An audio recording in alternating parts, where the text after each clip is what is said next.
Hello dear students, I am discussing about examination of ventral hernia with the video. Like all of you know inguinal hernia examination, because ventral hernia also important for you to say exam case, long case in the exam for UGs and PGs. We should know how to examine ventral hernia very clearly.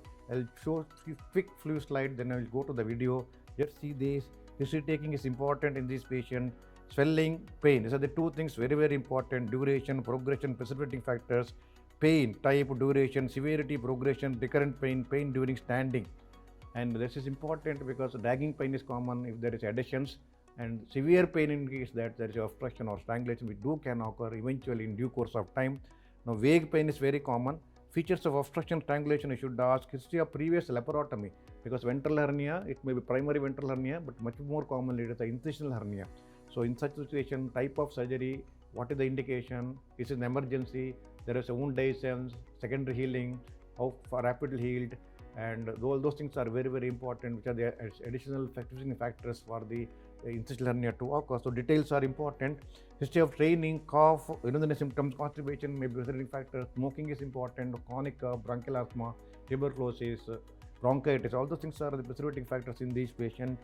History of smoking, tobacco, alcohol consumption, diabetes, metabolic disease, liver and renal disease definitely weakens the abdominal wall. So suture take-up, wound healing will not be optimum.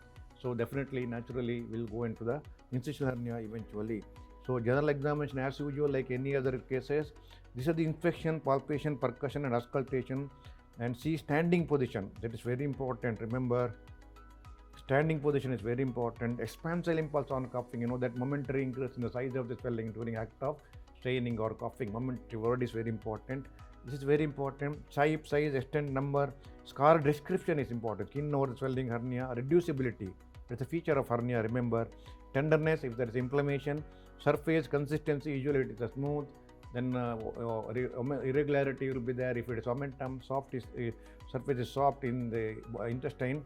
And resonant will be the intestine and this percussion actually. Assessment defect is very important because that is resonant comes in percussion, not in palpation. Defect should be checked in when you place it horizontally, when you finger place horizontally with the head raising test. And measuring the hernia in standing or during coughing is very important. Standing position examination. And applying European Hernia Society current classification method, so that measuring different classification important. EHS class, there is separate EHS classification for ventral hernia, that primary ventral hernia and incisional hernia. Liver dullness, percussion over the hernia in standing is very important. Percussion of free fluid, because ascites may be a precipitating factor. Digital rectal examination is important for sphincter tone, prostate, stricture, growth. Abdominal examination for muscle weakness. Respiratory system, CNS, spine examination, all these are positive factors for ventral hernia. Cardiac evaluation for fitness, that is also important because in due course of time you are going to operate on this patient. And assessment for large hernias, loss of domain, means loss of domain means abdominal content cannot be accommodated in the normal peritoneal cavity, it is mainly in the hernial sac. So that is the loss called a loss of domain, should be assessed for proper eventual surgical management of ventral hernia. So this is the measurement, big, like if multiple defect you have to measure like this, length and width, proper tape you have to use. And this is the European Hernia Society classification for primary abdominal wall hernia, midline, lateral, epigastric, umbilical, sphigeal and lumbar. This is the incisional hernia classification, remember. Subxipodal M1, epigastric M2, umbilical M3, infraumbilical M4, suprapubic M5. Lateral, subcostal, flank, iliac, lumbar, L1, 2, 3, 4. Now length, recurrent hernia present, absent, yes, no. Length, width, W1 less than 4 cm, W2 4 to 10 cm, W3. So this is the classification of for width, W1, W2, W3. This is the EHS classification, which you have to remember always. Midline, lateral, M1, M2, M3, M4, M5, L1, L2, L3, M4. That is the exact. This classification is very important. Short note for postgraduate UGC also, they can ask this classification. EHS classification of the incisional hernia. This chart you have to write. So this is how exactly measure 3 cm from the xiphoid process, measure 3 cm on either side of the umbilicus. So this is the 3 cm below line is subxipodal, and from the 3 cm point of the umbilicus, that point is M2, is epigastric, and 3 cm on either side of the umbilicus is umbilical, and 3 cm from the pubic symphysis is M5. Between the lower point of the M3 and M5 is the M4. Laterally L1 subcostal, L2 is the 3 cm umbilical line, flank L3, this is the lower part is 3 cm from the lower umbilical, infraumbilical line, L3 is iliacal, L4 is lumbar. So this diagram is also very important. If you draw a diagram in the short note, both diagram, previous one and this diagram, that is sufficient to remember. So straight away, this is the total peritoneal volume, that is the hernial sac volume, abdominal compartment volume. IHV is incisional hernia volume. HSV is hernial sac. This is the hernial sac volume or incisional hernia volume. This is the abdominal compartment cavity volume. So Tanaka index is in the index, it is more than 2.5. There is loss of domain. This is Sabaga index, hernial sac volume, abdominal cavity volume. It is in the percentage actually, Sabaga volume. More than 20%, that is loss of domain. Here it is ratio of HSV to ratio of this to this abdominal cavity volume. Here it is ratio of total volume of the HSV to the total volume. Here it is the total volume is considered. This is the total volume that is considered. Here this one to this, here this one to total volume. So that is how exactly the difference. This is a Sabag index, more than 20% loss of domain. This is Tanaka index, more than 0.25 is loss of domain. It's the point you have to always remember. So this is the CT which will measure. HSV is AP transverse craniocaudal into 0.52. Abdominal compartment, abdominal cavity volume is AP transverse craniocaudal 0.52. Hernia sac volume is hernial HSV. Abdominal compartment, abdominal cavity volume is ACV. So this is the classification. This is the how is to assess it. 0.52 is the point component which is very important to assess with the AP transverse and craniocaudal measurement in the CT. The CT image measurement it is.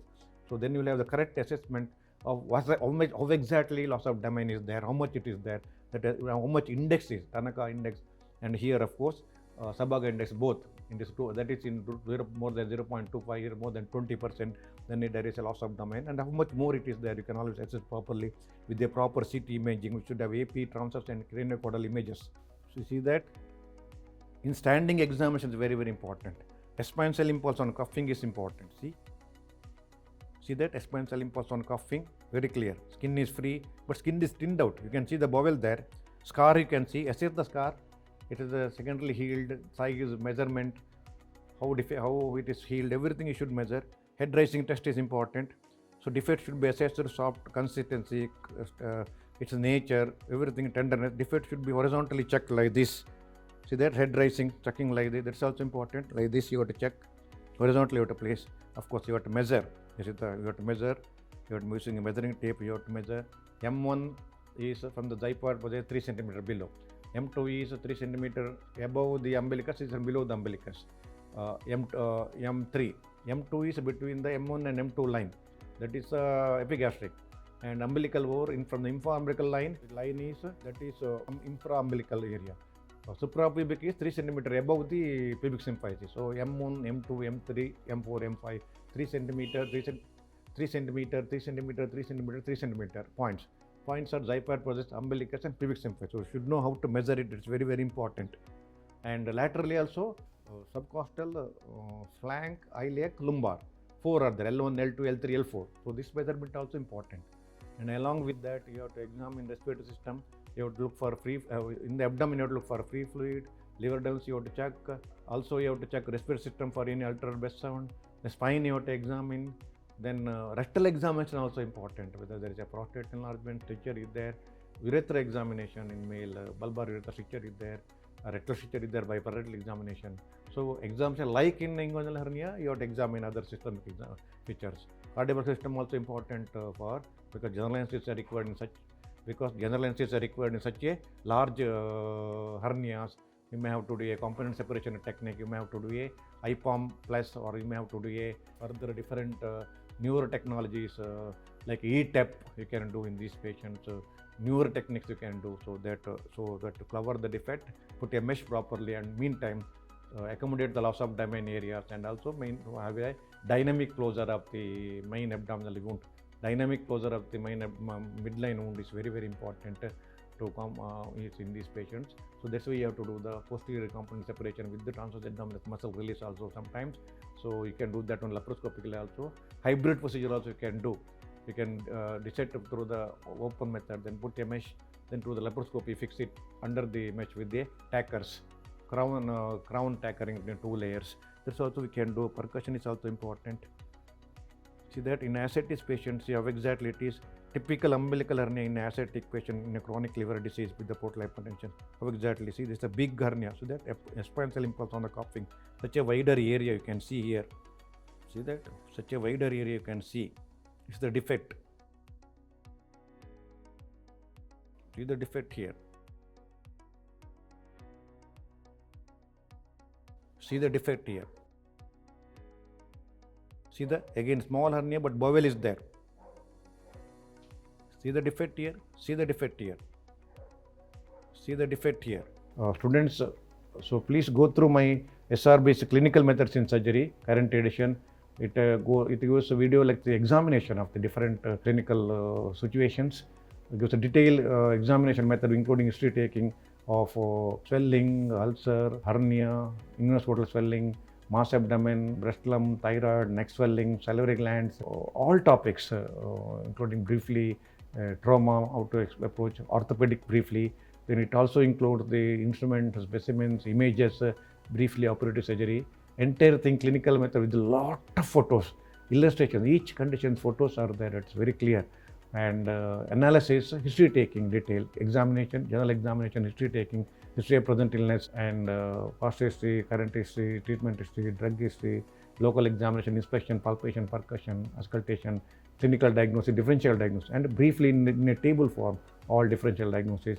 But it doesn't contain treatment aspect because clinical surgery book only for clinical surgery, analysis and differential diagnosis. So treatment should be checked in detail. Principle of treatment should be checked in the manual, my SRB manual of surgery. So this is basically clinical book with the videos of each examination, with all illustrations, principles, different methods, different techniques, science. My SRB manual of surgery current edition gives a CBM syllabus, entirely covers all topics, general surgery, endocrine, surgery, thyroid, breast, GI surgery, urology, cardiothoracic, neurosurgery, then other topics, arteries, disease, veins, its principles, methods, clinical methods, treatment, complications, approaches, with the quotations in the each page. It covers entire thing, including treatment principles, brief operative procedure also, not in detail.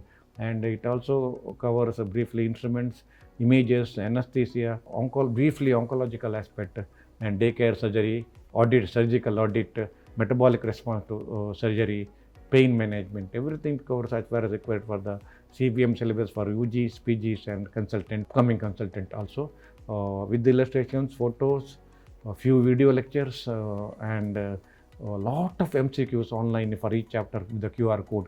Lot of MCQs for each topic, so each chapter it is there. Covers everything for UGs, PGs, CBM, MCQs, NEET exam, whatever required thing. Please go through it. Very, very useful book. My operative surgery, extensive voluminous book, 2-volume book, mainly for postgraduates and learning surgeons. All procedures, including major surgery, GI surgery, general surgery, thyroid, breast and other things, including briefly gynecology surgeries, with step-by-step illustrations photos, more than 10,000 photos and illustrations are, and which covers everything for to learner. You can, before surgery, they can go through my book and have a step-by-step for the all surgeries, whatever common surgeries, major surgeries, it is there. You can always go through that. In detail, explanations are there. My small atlas of tissue approximation with the videos shows clearly, with the principles, how to suture tissues. Dissection and tissue approximation, there are two parts in surgery. Dissection is a principle, essential. After this surgery, you have to approximate tissues, deeper layer, skin, softer tissues, everything, bowel, GI, everything. So this principle of tissue approximation clearly given in this book with the videos of it, including laparoscopic tissue approximation. So you can always purchase that and go through that. Very, very useful thing to develop the skin, which is essential for all surgeons. Students, I also request all of you subscribe my website, both in YouTube, Instagram and so on. My DigiNow lectures to the JP publisher covers around 220 lectures in detail as far as CBME syllabus, from general surgery to specialty, urology, clinical examination, cardiothoracic, neurosurgery, all topics, GI, rectum, anal canal, colon, esophagus, liver, pancreas, breast, thyroid, neck, salivary gland, general surgery, artery, vein, everything in detail, all topics, theoretical aspect, surgical principle, operative surgeries, the examination, clinical examination videos also, It covers 220 lectures, covers everything. 1 year purchase you can do. It gives detailed thing about explanations with wherever MCQs are required. You can make use of it and you can learn surgery properly as far as CBM syllabus and academic wise also.